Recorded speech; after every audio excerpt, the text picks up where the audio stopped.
નમસ્તે મિત્રો, એજ્યુ ફોર યુથમાં આપનું સ્વાગત છે। આજે આપણે ધોરણ 9ના વિષય ગણિતના પ્રકરણ 1ના સ્વાધ્યાય 1.5ના દાખલા નંબર 1 અને 2 ની ચર્ચા કરીશું। તો ચાલો મિત્રો શરૂ કરીએ સ્વાધ્યાય 1.5। એ પહેલા આપણે થોડીક માહિતી લઈ લઈએ કે જે આપણને સ્વાધ્યાય 1.5 માટે ઉપયોગી છે। તો અહીંયા જુઓ, તમને પહેલું એક સમીકરણ આપ્યું છે કે વર્ગમૂળમાં AB હોય તો એને આપણે વર્ગમૂળમાં A અને વર્ગમૂળમાં B, એટલે કે દાખલા તરીકે તમે જુઓ તો તમારા પાસે વર્ગમૂળમાં 6 એવી કોઈ સંખ્યા છે, તો 6 ના તમે 2 ભાગ પાડો 2 ગુણ્યા 3, તો એ બંનેને અલગ અલગ વર્ગમૂળમાં તમે ગોઠવી શકો। બીજું સમીકરણ છે વર્ગમૂળમાં A ભાગ્યા B હોય તો એનો મતલબ એવો થાય કે વર્ગમૂળ A અને વર્ગમૂળ B બંને એકબીજાના ભાગાકારમાં આવશે। જેમ કે અહીંયા છે વર્ગમૂળમાં 3 પંચમાંશ છે, તો એનો અર્થ એવો થાય કે વર્ગમૂળમાં 3 ભાગ્યા વર્ગમૂળમાં 5। ત્રીજું સમીકરણ છે કૌંસમાં વર્ગમૂળમાં A વત્તા વર્ગમૂળમાં B, વર્ગમૂળમાં A માઇનસ વર્ગમૂળમાં B, તો આપણે જે A વત્તા B અને A ઓછા B નું જે પ્રમાણેનું સમીકરણ છે, એ જ પ્રમાણે અહીંયા પહેલું પદ વર્ગમૂળમાં A છે એનો વર્ગ ઓછા બીજું પદ વર્ગમૂળમાં B છે એનો વર્ગ, તો એનો મતલબ એવો થશે વર્ગમૂળમાં કોઈ પણ સંખ્યા હોય એનો તમે વર્ગ કરો તો જે વર્ગમૂળમાં સંખ્યા છે એ જ આવશે, એટલા માટે A માઇનસ B થશે। જેમ કે અહીંયા છે કે વર્ગમૂળમાં 3 વત્તા વર્ગમૂળમાં 2 છે, તો અહીંયા એક વખતે વત્તા અને એક વખતે ઓછા હોય તો પહેલી સંખ્યાનો વર્ગ ઓછા બીજી સંખ્યાનો વર્ગ, અને જ્યારે વર્ગમૂળની સંખ્યાનો વર્ગ કરીએ એટલે કે વર્ગમૂળમાં 3 નો કૌંસ બાર વર્ગ હોય તો એનો મતલબ કે વર્ગમૂળમાં 3 ગુણ્યા વર્ગમૂળમાં 3 બરાબર જવાબ શું થાય તમારો? તો 3 થાય। તો અહીંયા આવશે 3 ઓછા 2। એ જ પ્રમાણે ચોથું એક સમીકરણ છે કે જો A વત્તા વર્ગમૂળમાં B એ ઓછા વર્ગમૂળમાં B છે, અહીંયા પણ સેમ એ જ સમીકરણ લાગુ પડશે, પણ અહીંયા પહેલું પદ એવું છે કે જેને વર્ગમૂળ નથી તો એનો સીધો વર્ગ કરીશું, અને બીજા પદનું વર્ગમૂળ છે તો વર્ગમૂળ સાથે વર્ગ કરીએ તો એનો જવાબ આવે B, એટલે કે જવાબ થશે A નો વર્ગ ઓછા B। પાંચમું એક સમીકરણ છે કે જો બે અલગ અલગ કૌંસમાં અલગ અલગ સંખ્યાઓ હોય તો જેમ આપણે દ્વિપદીનો દ્વિપદી સાથે ગુણાકાર કરીએ છીએ એમ વર્ગમૂળમાં A નો વર્ગમૂળમાં C વત્તા D, એટલે કે C અને D બંને સાથે ગુણાકાર કરવાનો, એ જ રીતે વર્ગમૂળમાં B નો વર્ગમૂળમાં C અને વર્ગમૂળમાં D બંને સાથે તમારે ગુણાકાર કરવાનો થશે। અને છેલ્લે વર્ગમૂળમાં A વત્તા વર્ગમૂળમાં B નો કૌંસ બાર વર્ગ હોય તો A વત્તા B નો કૌંસ બાર વર્ગ બરાબર A નો વર્ગ વત્તા 2AB વત્તા B નો વર્ગ, જે સમીકરણ છે એ જ પ્રમાણે તમે અહીંયા ઉકેલ લાવશો। તો ચાલો મિત્રો સ્વાધ્યાય 1.5 શરૂ કરીએ। તો સ્વાધ્યાય 1.5માં પહેલો દાખલો છે કે નીચેની સંખ્યાઓનું સમમેય અને અસમમેય સંખ્યામાં વર્ગીકરણ કરો, એટલે કે તમને કેટલીક સંખ્યાઓ આપી છે એને તમારે સમમેય અને અસમમેય છે એ નક્કી કરવાની છે। તો જોઈએ, પહેલી સંખ્યા છે 2 માઇનસ વર્ગમૂળમાં 5। આ સંખ્યા સમમેય હશે કે અસમમેય? તો જોઈએ, તો સૌથી પહેલા જુઓ કે અહીંયા આપણને 2 આપ્યા છે, 2 છે એ સમમેય સંખ્યા છે, અને વર્ગમૂળમાં 5 છે એ કેવી છે? અસમમેય સંખ્યા છે। એટલે અહીંયા શું આપ્યું છે આપણને? 2 ઓછા વર્ગમૂળમાં 5, એટલે કે સમમેય ઓછા અસમમેય સંખ્યા। હવે મિત્રો એક વસ્તુ બરાબર તમે ધ્યાન રાખજો કે જ્યારે પણ એક સંખ્યા અસમમેય હોય અને બીજી કોઈ પણ હોય ત્યારે, એટલે કે અસમમેય સંખ્યાનો કોઈ પણ સંખ્યા સાથે સરવાળો આપ્યો હોય, બાદબાકી આપ્યું હોય, ગુણાકાર આપ્યું હોય કે ભાગાકાર આપ્યો હોય, તો જે જવાબ મળે એ સંખ્યા હંમેશા અસમમેય જ હોય। એટલે અહીંયા સમમેયમાંથી અસમમેય સંખ્યા બાદ થાય છે, એટલે આપણી સંખ્યા જે 2 માઇનસ વર્ગમૂળમાં 5 છે એ કેવી થશે? અસમમેય થશે। એ જ પ્રમાણે બીજા નંબરનો દાખલો છે કે 3 વત્તા વર્ગમૂળમાં 23 ઓછા વર્ગમૂળમાં 23। તો પહેલા આપણે સાદું રૂપ આપીએ, કૌંસને ખોલીએ એટલે થશે 3 વત્તા વર્ગમૂળમાં 23 ઓછા વર્ગમૂળમાં 23।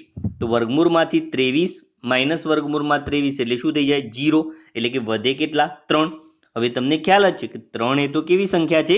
સમમેય સંખ્યા, એટલા માટે 3 વત્તા વર્ગમૂળમાં 23 ઓછા વર્ગમૂળમાં 23 એ સંખ્યા પણ કેવી થશે? સમમેય થશે। ચલો એ જ પ્રમાણે ત્રીજા નંબરની છે 2 વર્ગમૂળમાં 7 ભાગ્યા 7 વર્ગમૂળમાં 7। તો પહેલા સાદું રૂપ આપીએ, અંશ અને છેદમાં વર્ગમૂળમાં 7 સમાન છે એટલે આપણે એને શું કરીશું? કટ કરીશું, એટલે સંખ્યા કઈ વધશે? 2/7, અને 2/7 એ p ભાગ્યા q સ્વરૂપની છે, એટલા માટે એને આપણે કેવી સંખ્યા કહીશું ભાઈ? સમમેય સંખ્યા કહીશું। તો એનો મતલબ એવો થાય 2 વર્ગમૂળમાં 7 ભાગ્યા 7 વર્ગમૂળમાં 7 એ પણ કેવી સંખ્યા થશે? સમમેય સંખ્યા થશે। ચલો એ જ પ્રમાણે દાખલા નંબર 4 છે 1 ભાગ્યા વર્ગમૂળમાં 2. તો અહીંયા આપણે પહેલા જે પ્રમાણે જોયું 1 એક એવી સંખ્યા છે સમમેય અને વર્ગમૂળમાં 2 એક એવી છે અસમમેય છે. તો અહીંયા એનો મતલબ એવો થયો કે સમમેય ભાગ્યા અસમમેય થયું. તો મેં તમને કીધું કે જ્યારે એક સંખ્યા અસમમેય હોય ને એનો કોઈના પણ સાથે ગુણાકાર સરવાળો બાદબાકી કે ભાગાકાર થયેલો હોય તો જે સંખ્યા બનશે એ કેવી બનશે અસમમેય બનશે. ચલો 5મા નંબરમાં છે 2 પાઈ.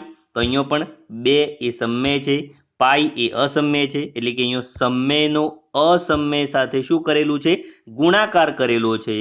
તો આપણી સંખ્યા કેવી બનશે અસમમેય બનશે એટલે કે 2 પાઈ પણ કેવી સંખ્યા થશે અસમમેય સંખ્યા થશે. હવે દાખલા નંબર 2 જોઈએ. દાખલા નંબર 2 માં આપણને સાદુરૂપ આપવાનું કીધું છે. આગળ જે આપણે સૂત્રો સમજ્યા છીએ એનો આપણે ઉપયોગ અહીંયા કરતા જઈશું. પહેલો દાખલો છે 3 વત્તા વર્ગમૂળમાં 3 બીજા કૌંસમાં 2 વત્તા વર્ગમૂળમાં 2. અહીંયા જોઈએ તો એ બે અલગ અલગ કૌંસ છે અને સંખ્યાઓ પણ અલગ અલગ છે એટલે કે આપણે દ્વિપદીનો દ્વિપદી સાથે જે રીતે ગુણાકાર કરીએ છીએ એ પ્રમાણે સૌથી પહેલા 3નો આપણે બીજો જે કૌંસ છે એ કૌંસ સાથે ગુણાકાર કરવાનો થશે અને એ જ રીતે વર્ગમૂળમાં 3નો પણ બીજા આખા કૌંસ સાથે ગુણાકાર કરશો એટલે આ પ્રમાણેનું સમીકરણ મળશે. એટલે કે 3 અને બીજો કૌંસ આખો કયો 2 વત્તા વર્ગમૂળમાં 2 અને √3 એટલે કે વર્ગમૂળમાં 3 એનો પણ 2 વત્તા વર્ગમૂળમાં 2 સાથે ગુણાકાર. હવે બે અલગ અલગ પદ તમને દેખાય છે. હવે 3 એનો કૌંસના બંને પદ સાથે ગુણાકાર કરીએ એટલે કે 3 ગુણ્યા 2 વત્તા 3 ગુણ્યા વર્ગમૂળમાં 2. હવે વર્ગમૂળમાં 3નો બંને પદ સાથે ગુણાકાર કરીએ એટલે કે વર્ગમૂળમાં 3 ગુણ્યા 2 વત્તા વર્ગમૂળમાં 3 ગુણ્યા 2. હવે જેમ આપણે સાદો ગુણાકાર કરીએ છીએ જ રીતે તો શું થશે 2 ગુણ્યા 3 એટલે 6. 3 ગુણ્યા વર્ગમૂળમાં 2 તો સીધું એને આપણે લખીશું 3 ગુણ્યા વર્ગમૂળમાં 2. જેમ 3 ગુણ્યા x હોય તો આપણે 3x લખીએ છીએ જ રીતે. અને 2 ગુણ્યા વર્ગમૂળમાં 3 છે એટલે કે 2 વર્ગમૂળમાં 3. હવે બંને સંખ્યાઓ વર્ગમૂળમાં છે તો વર્ગમૂળમાં આપણે આગળ જોયું હતું કે વર્ગમૂળમાં જો a b હોય તેને વર્ગમૂળમાં a અને વર્ગમૂળમાં b લખી શકીએ. તેનાથી ઊંધું વર્ગમૂળમાં a ગુણ્યા વર્ગમૂળમાં b હોય તેને વર્ગમૂળમાં ab લખી શકાય. એટલે કે અહીંયા વર્ગમૂળમાં 3 ગુણ્યા વર્ગમૂળમાં 2 એટલે એને વર્ગમૂળમાં 6 લખી શકાય. તો આ પ્રમાણે આપણો જવાબ થશે 6 વત્તા 3 √2 વત્તા 2 √3 વત્તા √6. દાખલા નંબર 2 જોઈએ તો 3 વત્તા વર્ગમૂળમાં 3 બીજા કૌંસમાં 3 ઓછા વર્ગમૂળમાં 3. તો આપણું સમીકરણ સાદું છે કે એક વખત વત્તા એક વખત ઓછા હોય તો પહેલા પદનો વર્ગ ઓછા બીજા પદનો વર્ગ. એટલે અહીંયા પહેલું પદ છે આપણું 3 એનો વર્ગ ઓછા વર્ગમૂળમાં 3નો વર્ગ. તો 3નો વર્ગ 9 ઓછા વર્ગમૂળમાં 3નો વર્ગ કેટલો થાય તો 3 થાય એટલે 9 ઓછા 3 એટલે કેટલા થશે મિત્રો તો 6 થશે. તો આપણો જવાબ આવશે 6. ત્રીજો દાખલો છે અહીંયા કે વર્ગમૂળમાં 5 વત્તા વર્ગમૂળમાં 2નો કૌંસ બાર વર્ગ. હવે a વત્તા b નો કૌંસ બાર વર્ગનું સૂત્ર જોયું છે આપણે એનો ઉપયોગ કરીશું એટલે કે a નો વર્ગ પહેલા પદનો વર્ગ વત્તા 2 ગુણ્યા પહેલું બીજું પદ વત્તા બીજા પદનો વર્ગ. તો શું થશે અહીંયા તો વર્ગમૂળમાં 5નો વર્ગ વત્તા 2 વર્ગમૂળમાં 5 ગુણ્યા વર્ગમૂળમાં 2 વત્તા વર્ગમૂળમાં 2નો વર્ગ. હવે આપણે જોયું કે વર્ગમૂળમાં કોઈ સંખ્યા હોય તો એની જ સંખ્યા આવે કારણ કે વર્ગમૂળમાં 5 ગુણ્યા વર્ગમૂળમાં 5 એટલે શું થશે 5 વત્તા 2.